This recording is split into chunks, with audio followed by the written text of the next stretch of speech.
Hey horror fans, welcome back to Room 237, and before I get to the review, gotta do my long ass plugs.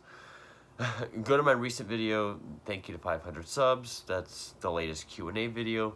Leave your questions in the comments, I'll answer them next weekend. Go like and join the Room 237's Facebook group page, and go check out the Room 237 reviews Patreon. Check out the tiers, see if you would like to be a patron of mine. If you do, it'd be greatly appreciated. If not, I thank you all the same. But with that, let's get to the review. And I'm similar to my last video, which was the 1946 film Bedlam. I am doing another 40s Val Lewton produced horror film. Another one with Karloff. This is the third of 3 films that I've done with Karloff. That is Isle of the Dead, which came out in 1945. The title comes from a painting by Arnold Brocklin, which there's 4 versions of the paintings. He actually got credit in, he was actually credited within the film's credits, so I thought that was kind of cool. I guess it was originally called Camilla during production. And it was written by Ardell Ray, who had worked with Val Lewton a number of times. Val Lewton also had a hand in writing it. And it was directed by Mark Robson, who also directed Bedlam. And it was made for $246,000. And it made $383,000 at the box office. Not sure what else went into marketing or anything like that, so I don't know if that's what kind of hit that was. But these were all low-budget B movies anyway. And of course, this is part of the Val Lewton All 9 horror film collection from RKO.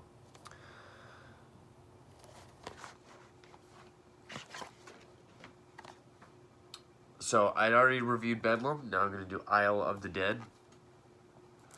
And no, I don't think it means, like, if you say it fast or slow, it sounds like I love the dead. Don't think it's that. But it also stars Ellen Drew, Mark Kramer, Alan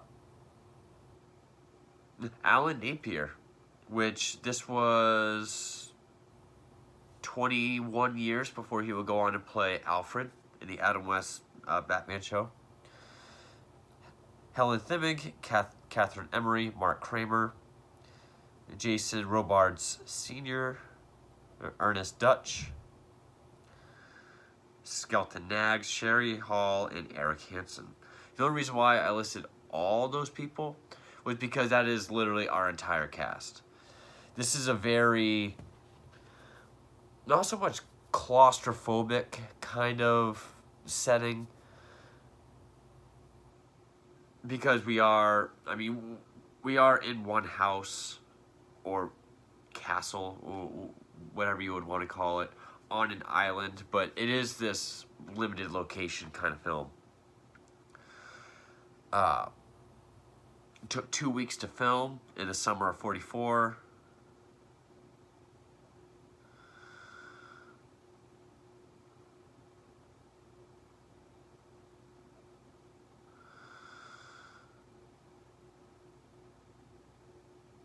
I guess Karloff had surgery prior to this, which he had recovered from.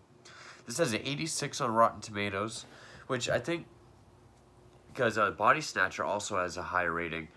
And it's one of the things I'm getting for these Val Lewton films, because even though I haven't seen The Cat People yet, I do know it has a rather high rating, as I think I Walked with a Zombie does as well.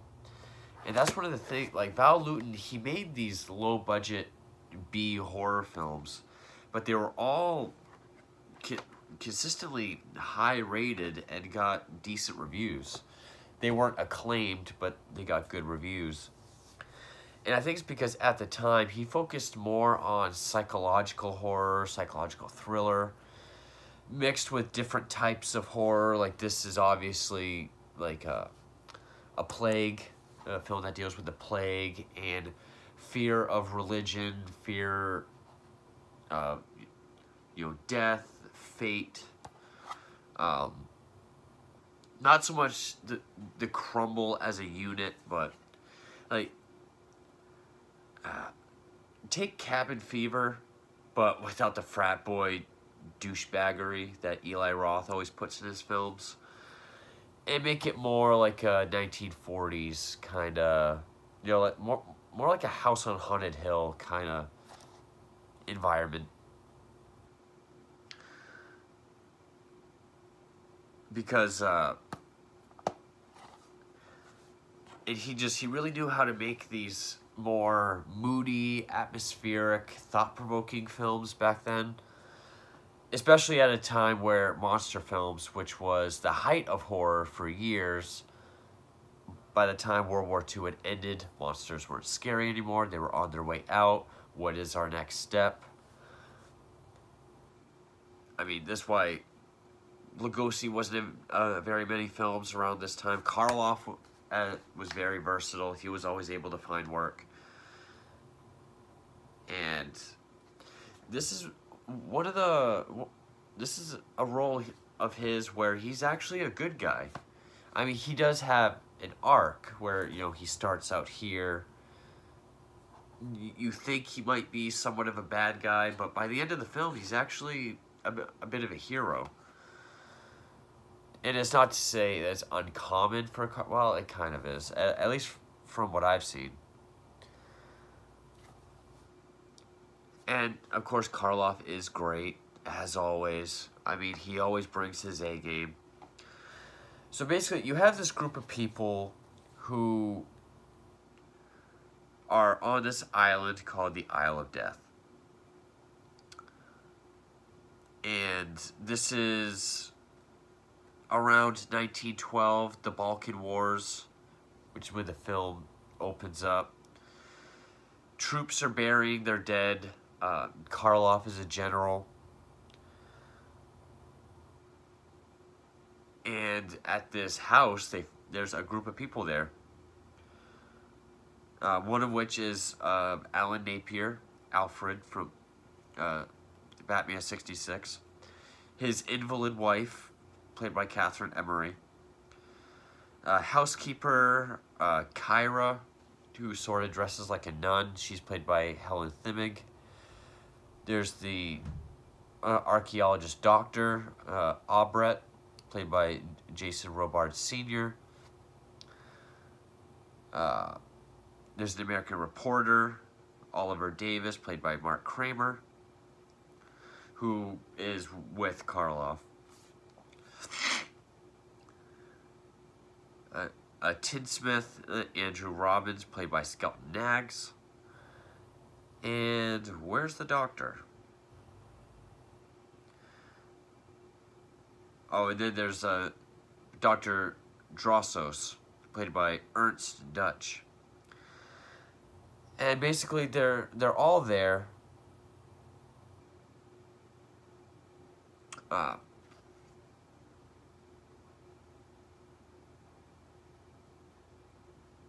Which Karloff and the reporter are there to pay respects to his wife. They find that her crypt has been fucked with. And then they find all these people. The archaeologist apologizes because 15 years ago he hired local peasants to rob graves. And this is all just exposition, I'm guessing, to get the running time up. Eventually, what happens is the next day, one of our characters is dead. And the doctor says it is a septicemic plague. And basically, no one is allowed off this island. If these hot winds come into the island and we quarantine ourselves, we should be able to, I guess, get through the incubation period or whatever within like a day. So it really shows them all quarantining themselves. And as time goes on, the film really builds itself on the increasing paranoia. This one woman, the invalid woman, she has a fear of being buried alive because she has catalepsy, and she'll go into these trances sometimes for like a day where it seems like she has no respiratory activity or heart rate or anything, and she fears being buried alive. And then you have this other woman who fears the Vavalaka, which is some sort of ancient evil god that takes the form of a human, and she believes it's her. Of course, and Karloff goes from really being the only one that doesn't pray or doesn't have any sort of superstitious beliefs, and we see his arc go throughout the film. Now, I don't really want to get into spoilers, but so it's a movie like Cabin Fever where you have a group of people in this one area trying to quarantine themselves. It's not that they can't leave because their transportation is messed up. Eventually it is.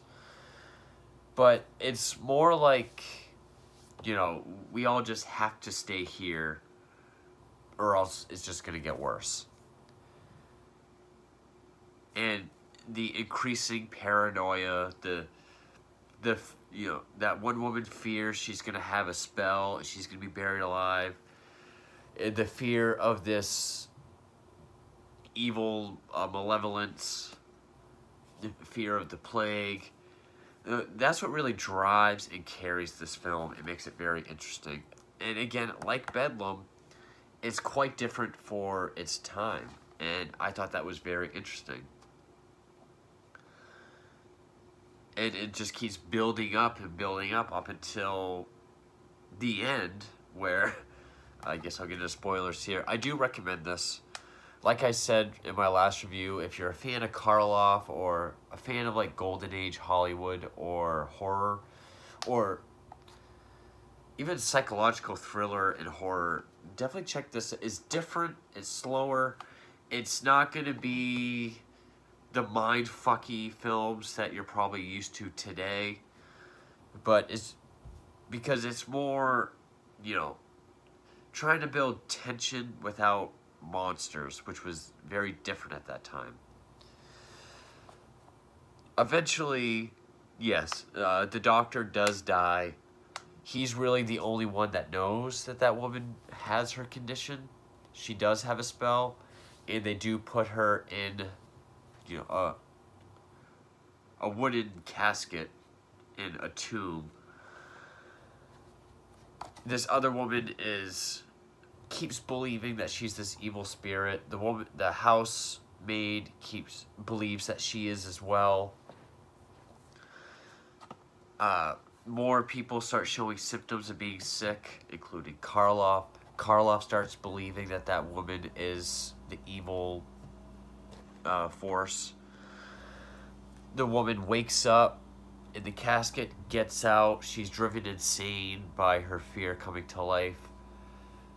Kills the evil woman and the woman that also stabs Karloff, the other woman, and eventually runs herself off the cliff to her death. And you have a couple of good shots in here. Like there's this one shot where we see water running, kind of like in a toilet or a sink, water going in a spiral.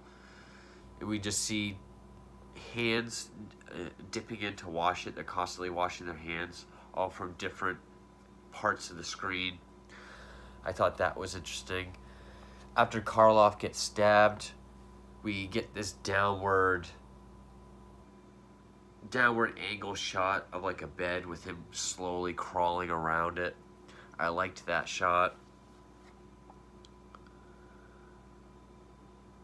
Oh, these films by Val Lewton definitely felt not so more experimental, but more willing to try different things than other films of the time. That you can attribute films to more than one person. I liked this just as much as Bedlam. It's a nice back-to-back because you get a really sinister Karloff and you get a good guy Karloff who is recognized as being sort of the hero of the story because he's the general, but he sacrifices his power to the doctor. He's like, the doctor's going to tell you what to do. I'm just going to enforce it. And he keeps making it so people can't leave the island, even destroying the only boat.